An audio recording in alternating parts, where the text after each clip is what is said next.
Stuck on an island with 2 decks in hand. With Taka on board, things are just as I planned. I'm thinking I'll win when my boo plays triple coils, inks and brawls, and my plans are foiled. Come on now, let's play some Lorcana. Watch Big Taka rise up from dueling lava. We'll slurp spaghetti like the tramp with seas of blue to help us ramp a smorgasbord of lore. It's Lorcana. Hello? Is this thing on? Brett, are you there? Hey Katie, I'm here. Oh, I can barely see you in all this sand and fog and fear that's in the air. It is a dusky moment in the world of Lorcana. Yes, it is. I'd call it a dusky moment. And yet it's a moment that's filled with anticipation. For the reign of Jafar looms. Dum dum dum dum, reign of Jafar. New cards, new strategies, new stuff. Yeah, we love that. We love a brand new set. There's nothing better than a brand new set. We didn't dislike Arcasia's Island, really, but it's still exciting to have something new. Pump it all up. We've done all the set champs we can possibly do. We're ready. We loved Arcasia's Island. Yeah. We really enjoyed it as a set. Right. And without getting too far into the weeds yet, I'm not sure that Reign of Jafar is going to have the same impact that Arcasia's Island had. But we'll see. Know. We'll see. Still very exciting. Very, very exciting. Oh, yes. All right. Before we get into all of the Reign of Jafar goodness or badness, I guess, let's talk about our final set champs. Oh, my God. I'd love nothing more. We went to the final set champs that we could possibly go to this past Sunday at Weekend Anime up by Portland, and it was awesome. It was a really small group. There were only about 16 of us, I believe. Yeah, I think it was 16 on the dot. We played 4 rounds, and then there was a top cut to Final Four. Katie, what did you play and how did you do? I did all right. I played Ruby Amethyst. I won 2 rounds. I lost 2 rounds, so I came out pretty even. I really didn't have a lot of time to get comfortable with any decks this meta. I know that's a problem that a lot of people had. It was a really short set. It's a busy time of year for a lot of folks. So it was definitely one of my weakest showings, but I still had a lot of fun. I love Ruby Amethyst. How about you, Brett? What'd you play? How did you do? I played Blurple. Ooh. It was a deck I had not played in many sets, about 3 or 4 sets, and I picked it up the night before the tournament. We played like 3 or 4 games. And I was really enjoying it. It was really, really fun. I played a list, or mostly a list, by JDRR, who's kind of popularized the current Blurple iteration. Basically, you play your ramp on 2, you don't play any 1-drops, and once you get into turns 4, 5, 6, 7, you're just dropping huge characters every turn, which is really, really, really fun. I also put in a cheeky enchanted Donald Duck flustered sorcerer. So cheeky. And 1 Elsa instead of one of the Hades. I swapped a couple cards around just because I liked those cards. And it went pretty well. Yeah, you kind of loved playing Blurple. I loved it. Yeah, it was probably one of my favorite deck of the meta, or at least my favorite since I played Emerald Steel Pirates. Maybe you'll get to play more Blurple in the next set. Yeah, there are some cards coming for Blurple that look pretty good. Into the Unknown is a decent shout. It's definitely worth a shot. There's the new Monstro, who can help clear wide boards, which is something that Blurple really struggles with. So, yeah, some things to try. Still going to be really exciting. Not going to take the deck apart yet. No way, as if. I managed to go 3-1 in the Swiss. I lost to yellow-green discard. I had no answer for Prince John and Muses. It was really difficult. Basically, they run Painting the Roses red, which takes care of your Iago, and they run the Muses, which makes your Genie really hard to play, right? So, like, a lot of what you want to do on turn 4 is completely neutralized by that deck. And so it was still tight games. I managed to make a series of it, but had a difficulty in the Swiss. And then I made top 4, and I lost to the same player in top 4. That yellow-green deck was just really difficult. There's no way to clear the Prince Johns, and so they just kind of sit there for the entire game. And if you can't put enough pressure on, then eventually they're just going to Kita. They're going to play Kita and then sing Under the Sea and wipe your board. Like, it's an inevitability.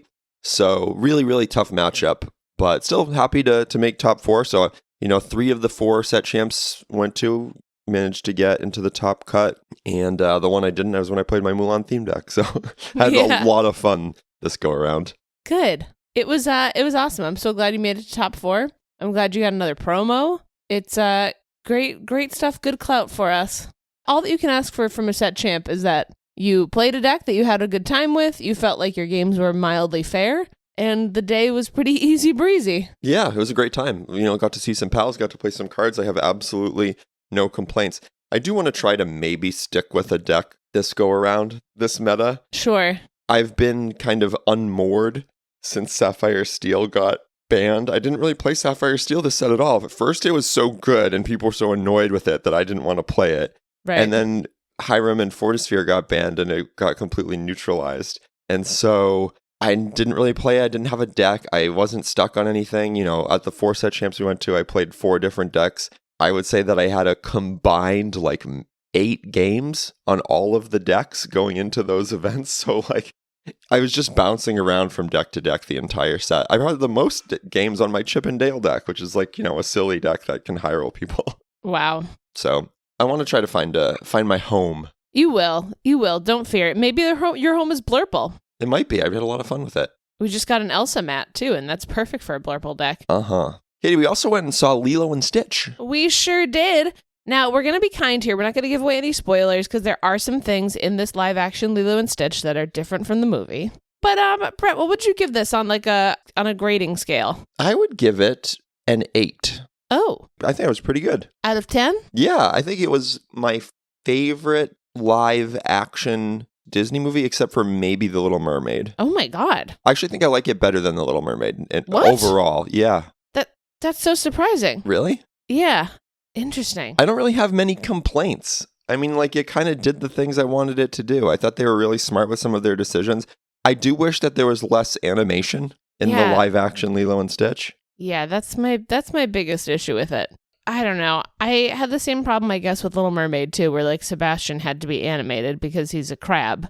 And it's yeah, he did because he's a walking, talking, tiny crab. Yeah, but they made him such a cute little crab. He looks like a crab and he's got little pinches. Yeah, he is cute. He's so cute. I like that they changed some things in the movie, too. I thought it was nice. I liked some of the changes that they made. It made sense to me. I liked the elision of Gantu and Jumba Jukiba into one entity. I thought that made sense. Yeah, there's no Gantu. Jumba's a very different character. So if you went into it really liking Jumba because he's kind of happy and silly and goofy, he's not in this. So prepare yourself for that. But it was, I also thought it was good. I also had a good time. I would give it a 7.5. The performances were really strong. I mean, they found the perfect child to play Lilo, that's for sure. Yeah, she's really stinking cute. Really stinking cute. It really makes that hammock scene really land. Ooh, yeah, I looked over and I wouldn't say that you were sobbing,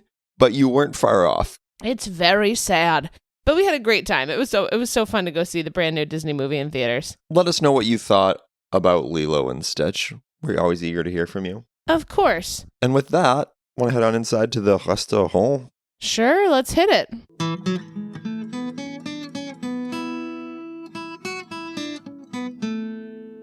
Hello. Hi, Helga. How's married life treating you? It is a pleasure. Every day is filled with joy. That's great. I'm so glad to hear that. I'm so happy for you too. Here is appetizer. Ooh, what do we have here? Mozzarella. Enjoy. Oh, it's mozzarella sticks, but there's only 3 of them. Well, there are only ever 3 mozzarella sticks. Yeah, that's true. You never get enough mozzarella sticks. It's a real crime. But they look really good. Oh, look at this. These aren't just mozzarella sticks. They're 3 fun facts we might not have already known about Jafar. Ooh, it's like a mini bet you didn't know about Diz. What? That sounds amazing. Let's dig in. What's this first one taste like, Katie? It tastes like cheese. And it tastes like this fact. So Jafar was voiced by Jonathan Freeman, right? And that's cool. No one knows who Jonathan Freeman is, but he's a cool guy. He does a great job as Jafar. The cool thing about him, though, is that he has done Jafar's voice in every single iteration of Jafar's voice. So normally, if you're the guy who plays Aladdin, you don't do the video game and you don't do the parks content and all that stuff too. Usually there's somebody else who who can just mimic it, right? But it's always been Jonathan Freeman. He even played it on Broadway when they opened Aladdin on Broadway. Ooh, wow. I know. Some longevity. Yeah, he's a good dude. He's a good actor. He's an old Broadway veteran, right? Yeah, he's an old ham. He's tread the boards. But originally, they offered the voice of Jafar to Sir Patrick Stewart. Ooh, that would have been different. I know, right? And apparently they also offered Cogsworth to him, but he couldn't take either because of Star Trek. Aw. Classic Star Trek problems. Yeah. That would have been a really different Jafar. I feel like he would have been more, I don't know, commanding or less kind of over the top oily, you know? Yeah, Jafar's very slimy. His voice is very slimy. And Patrick Stewart is so like refined, RSC, pomp and circumstance. Yeah, it'd be interesting to see someday, maybe. What's this next one taste like, Katie? Mozzarella. And it tastes like the fact that Jafar was animated by Andreas Deja. Now that just sounds like a fact. That doesn't sound too exciting. No, it's not too exciting. I don't know who Andreas Deja is. Should I know that? Well, Andreas Deja is great. It was a Disney animator right at the peak of the Disney Renaissance in the 90s, the early 90s, late 80s. He is Mr. Villaintown. So he also animated Gaston, the Horned King, and Scar. Holy cow. I know, all these very, very moody people. And if you see a picture of him or if you listen to an interview from him, he's like this tiny little man with really dark features. And he has an accent, so he kind of talks like this. And he tells you about making the villains and how he likes making the villains. He's like kind of like a little villain himself. It's really funny. I was wondering, I was about to say, like, I imagine this guy in the Disney offices, like everybody else is like chipper and cheerful and like wearing like bright shirts, and he's like all dressed in black and like smoking cigarettes in the corner. And he's like, I made another picture of Scar for you. This is a lion, but he is an evil lion. Yeah. This is a tavern man, but he is an evil tavern man. Yeah. You compare him to like Eric Goldberg, which is like essentially like a happy stuffed animal come to life who's like animating Genie next door, and then like scary Andreas Deja is like animating Jafar next door. It's really cute. The Horned King is a really funny one. They're like, hey Andreas, like, can you just draw like this entity of pure evil Yeah. who like summons skeletons from cauldrons? Oh yes, I do this for you. I love doing these. Hold on, let me put out this cigarette too. This third mozzarella stick here, which is just bursting open, is a huge fun fact. Jafar had his own song in Aladdin. Quoi? Well, now he has the Prince Ali reprise, which is great. So Ali turns out to be merely Aladdin. Which is great. Yeah. And Jonathan Freeman can sing, so it is good. Yeah. That's not why they cut it. But they had a song called Humiliate the Boy, where it's in Act 2 of the film here. They're using the genie to humiliate Aladdin. It's in the same chunk where the Prince Ali reprise comes in, right? Where he's like, you're nothing. But he uses Genie and like, he's like asking Genie all these questions about like how Aladdin became Prince Ali, and kind of like peels back the curtain on like Genie's magic. There's a point where he's like, hey, how'd you make all those animals for like the Prince Ali parade moment, right? And Genie's like, I made them from diseased rats. Oh, that's so humiliating. And it's like, what? And also like the idea that he made them out of diseased rats? Like, why? Why and when? Also, like, maybe that's a good thing. Like, maybe he rescued all these diseased rats and they got to be like cool camels and elephants and stuff. It's like backstory we like didn't want or need. They ended up cutting it because of that reason, right? Because it was really weird. And they said that it was just too cruel to Aladdin. Like there was no like point really behind it. And Jafar asks for like 11 wishes from Genie.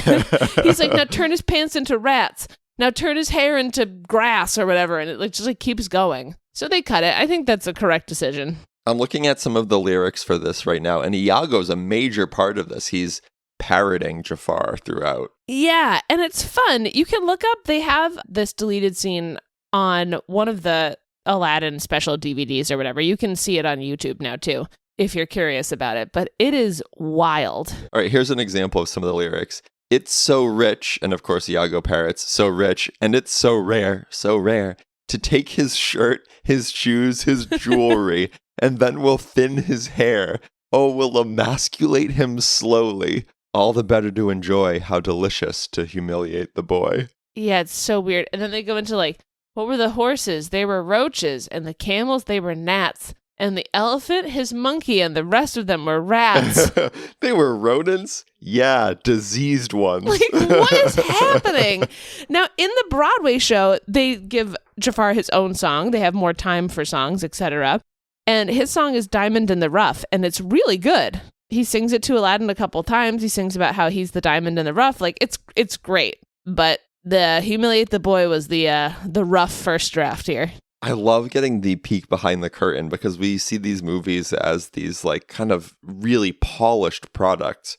They get vetted by so many people, right? There's like 25 vice presidents who have to sign off on every single scene of every single Disney movie, like, and it gets distributed down from there. It's like such a bureaucratic entity. It's not just like an auteur making a film, right? It's this huge corporate product. And so I love getting the peek behind the curtain into like, this was almost in this movie, but it got axed. And it's tough. Whenever you watch those behind the scenes kinds of deals, there's always a couple animators who are like really scarred from it still, who spent like 2 months animating Humiliate the Boy. Because you can see there is rough animation for it. So that means people made storyboards. That means people made, well, you know, all kinds of little animation blocks for it that took like months to make. And then some, like you said, some vice president goes like, that song stinks. And then it's just gone. Like, it's just gone. And they can't say anything about it. It's crazy. I have had one brief experience working on a product like this in my life. Tell us the tale. So, I do a lot of lighting design, which usually means plays in regional theaters. And, I direct shows, I write shows, I get to act in shows, One time I was hired to do the electrics for what's called a mock-up for a Kung Fu Panda ride at Universal. Incredible. So this was a kind of model of one portion of the ride. Specifically, it was a tree and one projection surface, right? So you're talking about like 1/100th of one ride. Now, we had 4 days to set up all of the electrics for this mock-up. They had like a model of the tree and a model of the projection screen thing. And it was pretty easy. To put it in context, I think we set up like 20 lights. And on any given theater show, you set up like 200. So, this wasn't a ton of work. It was total overkill. And at the end of the 4 days, all of these like corporate officials flew in from California to look at the tree and talk about the tree and ask about the colors of the tree and whether or not it looked enough like a tree for like 4 hours. So insane. And so if I was the artist responsible for designing that tree and it got subject to that kind of scrutiny, I think I would tear my hair out. It was one thing to just kind of go in and do the electrics and kind of set stuff up. And, I didn't have any skin in the game. I didn't really care how these people thought about the tree. But just seeing behind the curtain in that regard, it was definitely eye-opening. And I thought, well, I never, ever, ever want to work on theme park lighting. Yeah, it's tough. I mean, it's hard because we have a lot of artistic freedom working in the realm that we work in. And that's kind of the biggest benefit to working how we work in theater. And sometimes theme park life looks really good. And then you get a little peek and it's like, maybe it's not as great as it seems. Maybe I'll just enjoy the ride as a person. But sometimes it does weed out clunkers like Humiliate the Boy. That's true. Thanks, machine. Hey, let's get into some real food here. Let's go for our main course.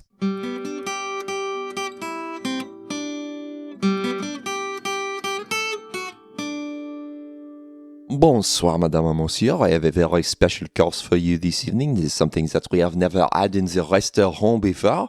It is serpent. It is a cooked snake into snake steaks. Oh. I know this sounds perhaps like it might not be appetizing, but I am told that it tastes very much like chicken. Oh, sure. All right. We'll try it. Bon appétit. Thanks. Seasoned snake. Ooh. Have you ever had snake before? No, I have never eaten snake before, but I don't know. I'm not like opposed to it. Yeah, I mean, we're here to try new things. Yeah, and I think it is quite a thematic dish given the topic of the evening, let's see how snake-like our meal can be. I agree. Let's jump into it. So we wanted to segment this snake into 6 morsels and make it our Reign of Jafar preview. We don't like to go card by card. We think that might be pretty tedious. Instead, we pick out a couple of cards each from each ink color to highlight, and it might be cards that we think are good or bad or just exciting or thematic. So we're going to go in color order here because there must be order. There must be order. Bartleby would be proud. Katie, what amber card would you like to highlight? I have chosen to highlight Goofy Groundbreaking Chef. I love this card.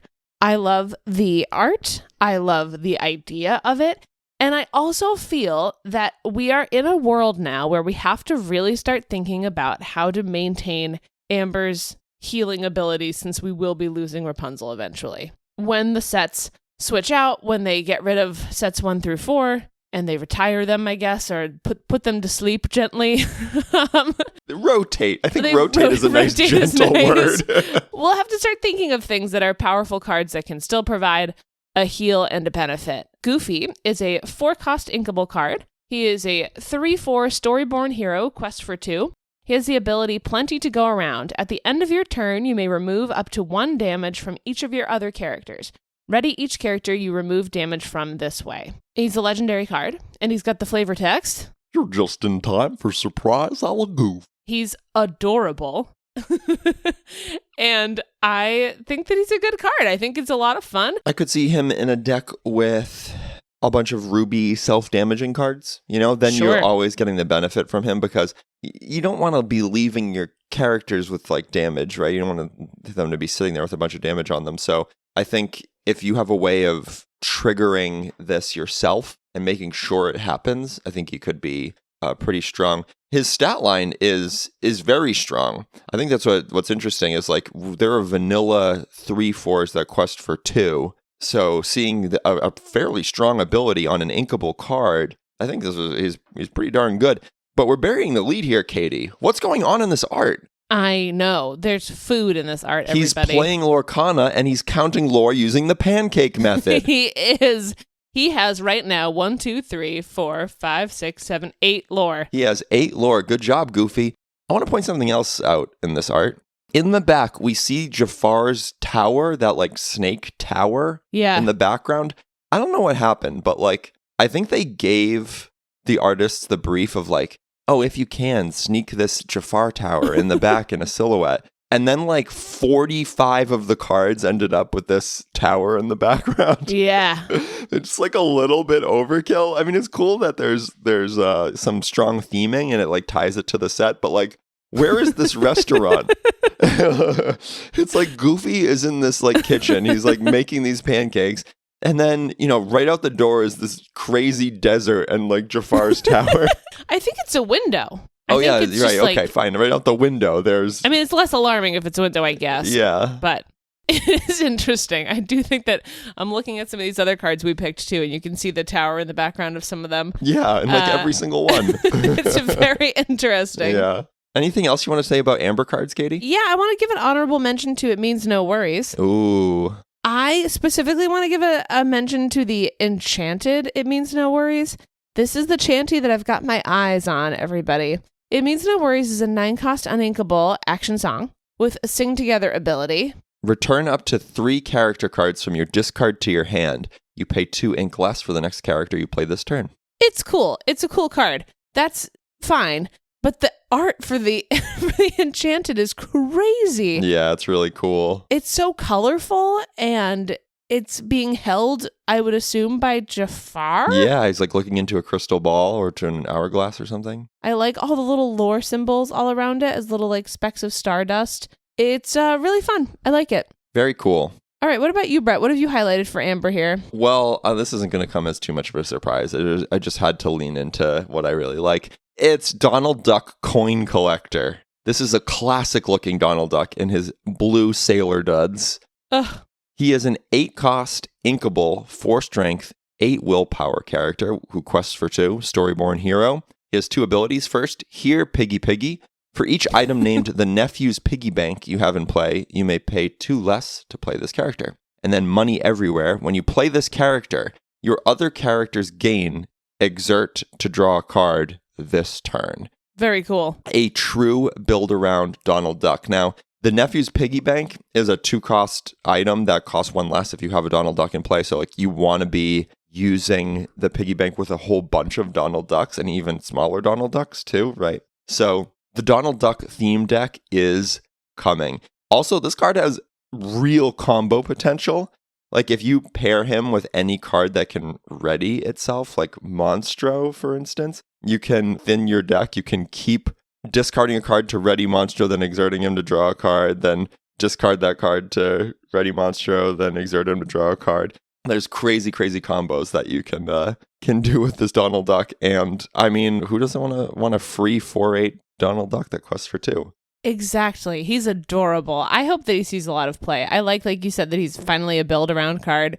He maybe has some potential in some kind of a cool Nephew piggy bank deck. Yeah, so he has that high ceiling of a combo deck, and then beyond that, I think he's just kind of really fun to play in a major Donald Duck deck. I wish that there were better Nephew cards. I know. That's what always happens with Huey, Dewey, and Louie. It's sad. Yeah, hopefully they get some more love. Their iterations in this set aren't super great either. All right, you have an Amethyst card you want to highlight, Katie? I sure do. I would like to highlight Pull the Lever. This is a 3-cost inkable dual ink card, so it is an Amethyst Emerald dual ink. It is an action, and it has the ability choose 1, draw 2 cards, or each opponent chooses and discards a card. I think it's a nice cheap action. I think it's a lot of fun. I like how thematic it is with choosing something, choosing to pull one lever or the other lever. I think that you get a lot out of it. I could see this being played in some Amethyst Emerald decks. It has great card draw. I don't really see many negatives to this. Right. And I mean, it leads into this chain of other cards too, right? Because the wrong lever is an amazing payoff for playing this card. Because you'd rather, if you just want the card draw, you'd rather play Friends on the other side, right? Sure, right. But the payoff is you get this wrong lever card, which is that if pull the lever is in your discard pile, if you've pulled the lever, you can then basically banish a character. It puts it on the bottom of their opponent's deck for really, really cheap. So the synergies, the theming, I think it could see play and is really thematic. Cool card to shout out. Yeah, what about you? What have you shouted out from Amethyst? I wanted to look at another Duel Link card also. Magica Dispel, Shadow Form. Ooh. Magica is a 5-cost uninkable Amethyst and Emerald card, 3 strength, 3 willpower. She quests for 2. She's a Storyborn Villain Sorcerer. She is evasive, good. And she has the ability Dance of Darkness, which is also good. It says, when you play this character, you may return another chosen character of yours to your hand to draw a card. May return another chosen character. So you do not have to. Right. Which is important. I think this card is just super, super solid. She might get overshadowed because she's at the same cost slot as like Elsa and Belle, and similar to like the Muses, or we don't talk about Bruno, right? There's a lot of competition in this same cost slot, but she's just super, super solid with no downside, right? Except that she's uninkable, I guess. But you're never forced to not play her because you don't have to return another chosen character to your hand. She's great in terms of stats. A 3/3 evasive, quest for 2. Really, really solid. We'd pay 4 for that, no problem. And then you have this great ability where you can return some of those characters that have enter play effects and then also draw a card on top of that. So she leaves a super solid body behind. Like, I just think it's all upside with her. And it's really cool to see an awesome Magica in the game because the other ones haven't quite landed. Definitely. I'm excited for Amethyst in general. I think they got some really good card draw options. And I love when there are good card draw options within a set because it makes the limited formats so much better. I think there's better removal and better draw in this set than we've had in the past couple sets. So I'm looking forward to things like our Starter Deck League or drafts or sealeds. Definitely. I love Amethyst as a color. Hopefully I'll play an Amethyst deck. All right, want to move on to Emerald? Sure. What'd you pick for Emerald? All right. I would like to highlight Rapunzel High Climber. She's a 5-cost inkable card, 2/5. Dreamborn Hero Princess. She quests for 2. She is evasive and has the ability Wrapped Up. Whenever this character quests, chosen opposing character can't quest during their next turn. She's a legendary card. This art, baller. Alice Pisoni did the art. I find myself saying that so often. I'm like, oh, who did this? This is awesome. And it's like always Alice Pisoni. Yeah, she cool. She real cool. Rapunzel, again, seems like a really strong card. I love a hefty evasive with 5 but. No qualms there for me. I'm such a sucker for a sealed or a draft or that kind of a format anyways. And I feel like Rapunzel High Climber would be really strong in that format. Yeah, if you got so lucky to pull her in your draft, woo, that's a really good draft card. Exactly. I hope that she sees some play in some Emerald decks. I'm not the biggest fan of Emerald. I don't often find myself playing it, but I do love an Emerald Amethyst from time to time. So maybe she'll see some play in that kind of a realm. I think she's a good time. Fun princess. Anything else from Emerald? Well, I also wanted to give an honorable mention to Captain Hook the Pirate Oh, King. whoa. Did you also pick Captain Hook Pirate King? I picked Captain Hook the Pirate King. Ooh. Mind meld. All right. I really wanted to talk about Pirate King because I really love my pirate deck, my Emerald Steel Pirates. I think it was super, super fun and was just a few cards away from being like really, really good. And this Captain Hook is really, really good. Lot to say here. He's a 5-cost inkable, dual ink Emerald Steel card, 4/5, it quests for 2. Floodborn Villain King Pirate Captain. Woo! Yeah, right? He shifts for 3, and he has the ability, give 'em all you got. Once during your turn, whenever an opposing character is damaged, pirate characters get +2 strength and gain resist +2 this turn. So an amazing card in a pirate deck because he's going to allow your pirates to trade favorably across the whole board. You can shift him in early, which is really nice. And all of a sudden, your pirates are going to be trading up, not getting banished themselves. You can trade super, super favorably with him on the board. And he opens up singing some songs if you wanted to. Like, he opens up an early Whole New World shift line because you're already playing that 1-drop Captain Hook. He's already perfect in your deck. So, very exciting. Yes, I also love Captain Hook. I picked him because he has so many character traits. He fits in so many fun decks, and I also was thinking of your pirate deck. When I pulled him, I thought, I wonder if Brett's going to put that in a pirate deck. And some sweet art on this card. Yeah, and he's a king. Yeah, he's a pirate king. Like, what? That's so crazy. Pretty cool. All right, let's get into Ruby here. Brett, what have you highlighted from Ruby? Ooh, from Ruby, I chose yet another dual ink card. I'm kind of cheating here with all these dual ink cards. But That's anyway, all right, they're cool. Madame Medusa, Deceiving Partner, is a dual ink Amethyst Ruby card. 3-cost inkable with 3 strength and 3 willpower, quests for 1, Storyborn Villain. The ability is Double Cross. When you play this character, you may deal 2 damage to another chosen character of yours to return chosen character with cost 2 or less to their player's hand. So a little bit tricky, right? You have to kind of set this up and build for her, but I think she slots in so perfectly into the curve of that damage moving deck. Yeah. She's at the right cost slot because on turn 3, you didn't really have a character that fit super well. So now you have Gothel on 2 if you want to go that route, or you can play something with a big butt like the Queen of Hearts.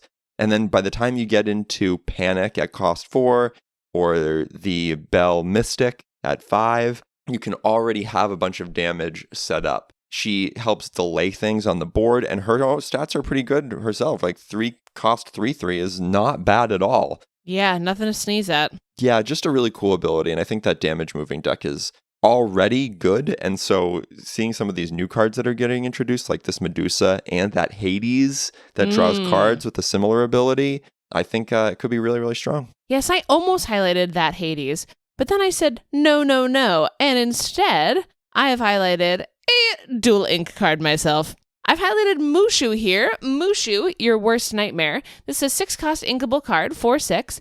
Floodborn Ally Dragon. He quests for 2. He shifts for 4. He's got the ability All Fired Up. Whenever you play another character, they gain Rush, Reckless, and Evasive this turn. I mean, say less to me about this. He turns every single character into a removal, basically. Yeah. He just makes them all huge. He blows them all up like a big firework. It's kind of messy. I love it. I think it's a little bit crazy. I don't really know how it gets pulled off necessarily in a deck, but I think that it's really weird. If you're playing in a meta with a bunch of evasive decks, you pop Mushu out there and you just slam them. That's a lot of fun. Yeah, talk about board control.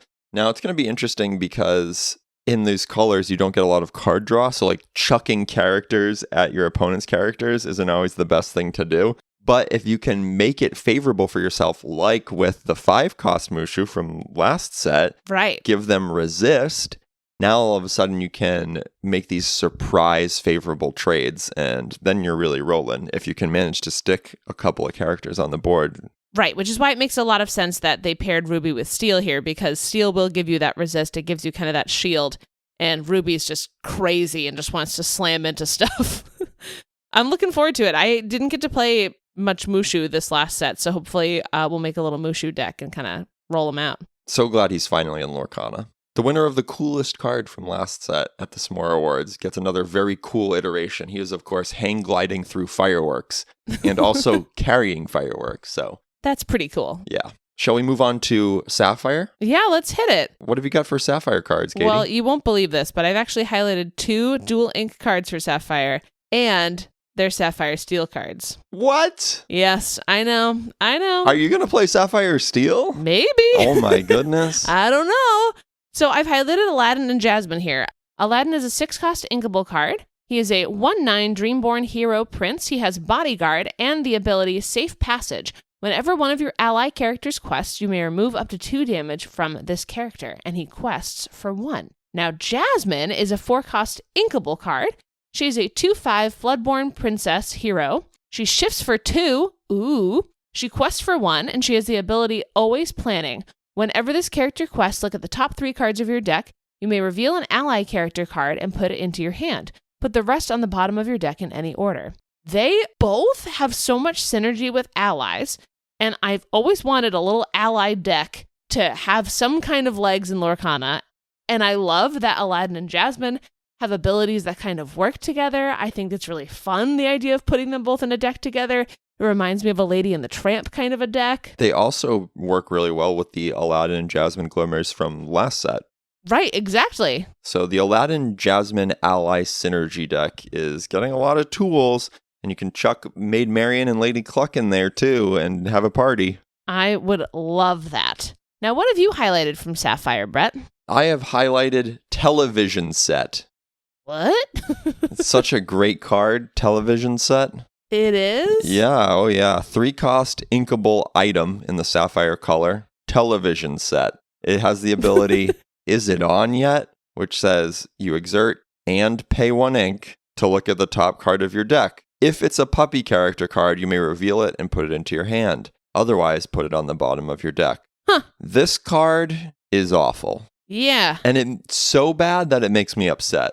Yeah. Because the puppy deck was not super strong. It hasn't been super strong. People don't really play it because it's not even close to strong enough. No. And this is supposed to be a puppy payoff card. Yeah. Something that we've, made pitches for in our dream card sections a few times. They're needing to be a strong puppy payoff card. It is fun to say puppy payoff, though. It is.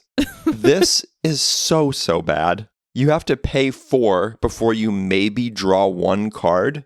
Yeah, right? Yikes. And now, if you're playing a puppy deck and you have cards that aren't puppies in the deck, presumably it's because they're extremely powerful, right? For it to not be a puppy card in the puppy deck, it has to be a really strong card. So this card is taking all of the strong cards in your deck that you're like, oh, well, it's not a puppy, but I really need this Perdita, even though she's not a puppy, so that I can, do a really cool, powerful play.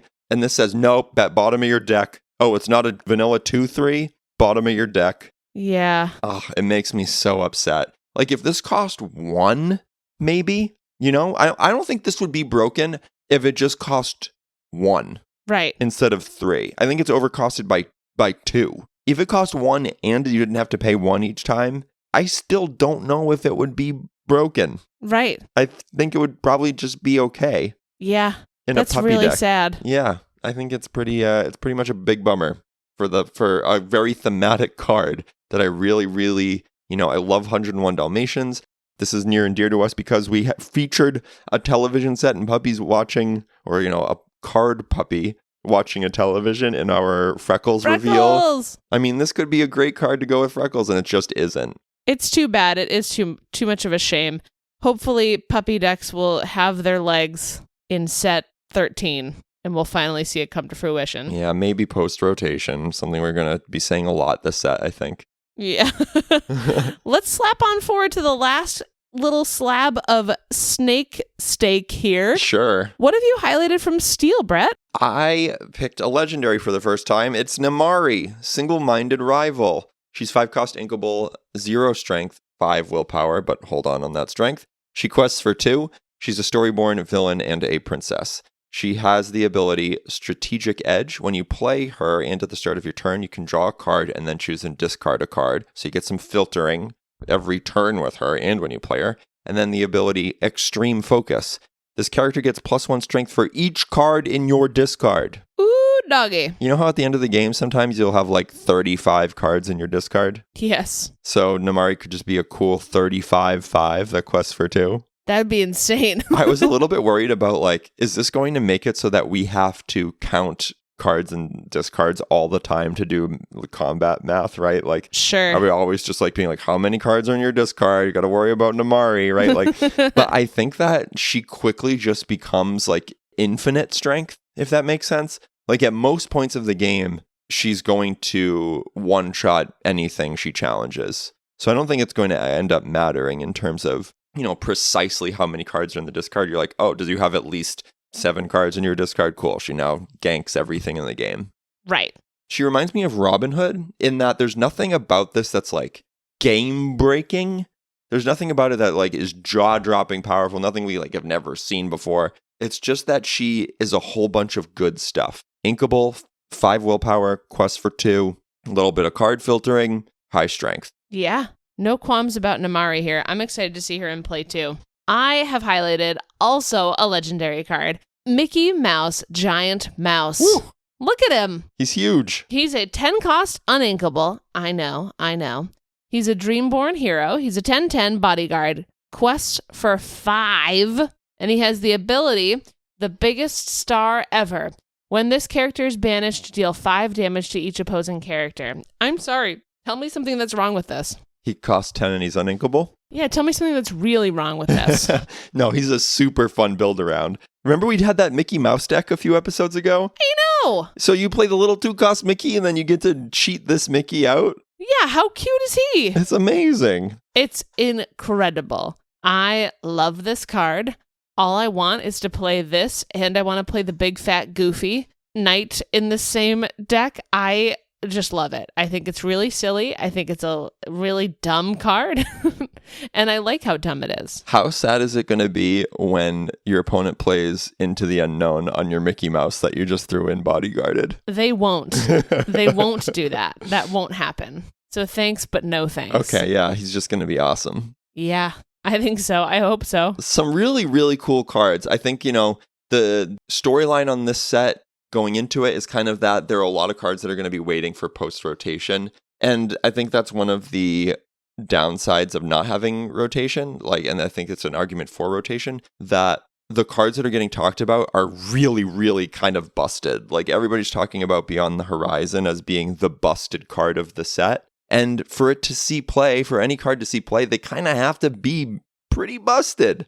Yeah. To compete with 7 sets worth of cards. Yes. When you're cherry picking only the 15, 16, 17 strongest cards from an ink combination, it's going to be hard to crack that upper echelon of card. Yeah, I agree. I'm getting less and less concerned about rotation and more anxious for it in a good way. Mm-hmm. But either way, excited to crack some packs, excited to try some strategies. We'll be all in on some of these theme decks like Damage Moving and Donald Duck and Pirates and Mickey Mouse and Allies. It's really exciting. All kinds of baloney coming our way. Well, that was some surprisingly delicious snake. Yeah, I enjoyed snake. I think I'm going to have a good time eating it for the next couple months. I think you will too.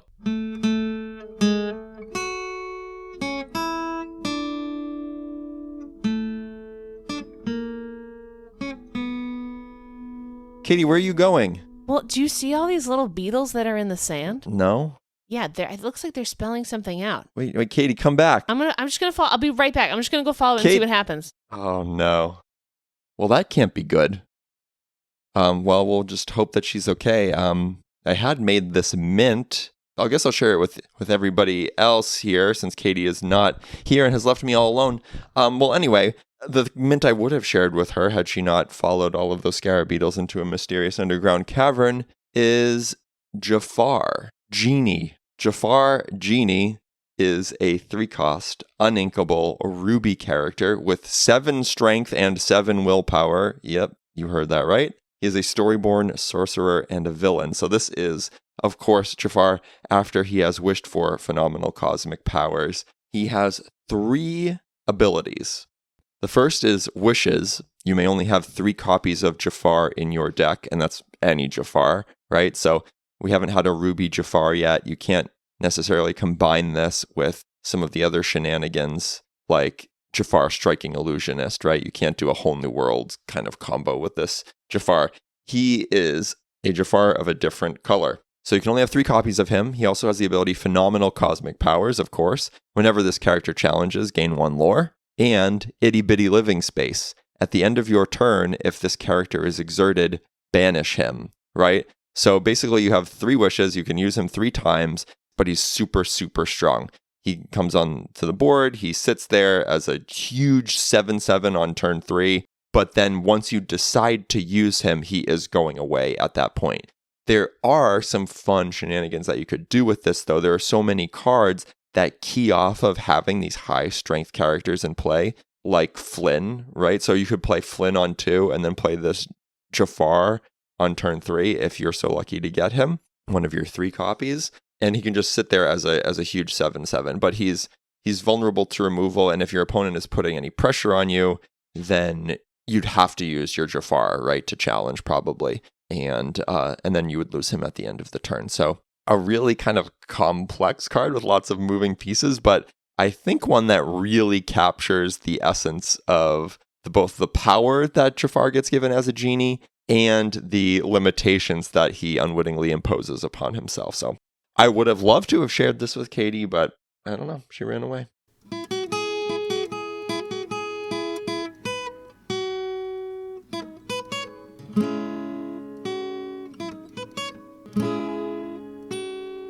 Well, folks, I'm going to go try to find Katie. Next on the menu will be a recap of some of our initial Reign of Jafar experiences. We're opening a trove and a box, and we're participating in a draft and a sealed on release weekend. So we're very, very excited. We'll let you know what we pulled. Hopefully Chanty Puller 2K25 will strike again. While you're waiting for our next episode, please do follow us on social media. Leave us a review on Spotify and or Apple Podcasts. You can leave us a tip in our tip top jar at tiptopjar.com/smorkana. And you can always reach out at smorkana@gmail.com. Thank you so much for listening. We really appreciate y'all, and have a great release weekend. Keep on snacking.